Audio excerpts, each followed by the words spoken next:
At ayan nga mga kalabs, everyday nga pala akong gumagawa ng binangkal. Ito ang aking pinagkakaabalahan habang ako ay nandito sa Pilipinas. Gusto mo nga din palang gayahin? Sige, panoorin mo at ito ang ingredients. 1 kg of third class flour, 1 kg of first class flour, 3 cups of sugar, 3 and 1/2 cup of water, 1/2 cup of margarine, 1 tablespoon of salt, 2 tablespoon of baking powder, and food coloring. Kayo na pong bahala kung gaano kadami yung food coloring. Pwede namang wala. Munti ko nang makalimutan mga kalabs, mayroon din nga pala tayong sesame seeds. Ayan nga mga kalabs, simulan nyo ang paggawa ng binangkal to put your water into the mixing bowl, sugar, salt, your baking powder, food coloring, and Ilagay na margarine. natin ang ating Mix it kawali. until dissolved mga kalabs.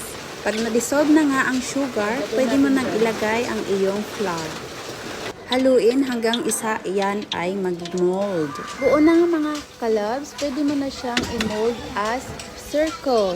After nyan, i-dip mo sa water para maglagay ng sesame seeds. So, ganun nga lang mga kalabs, mekos-mekos mo lang at pwede na yan. Pwede mo na yang iluto.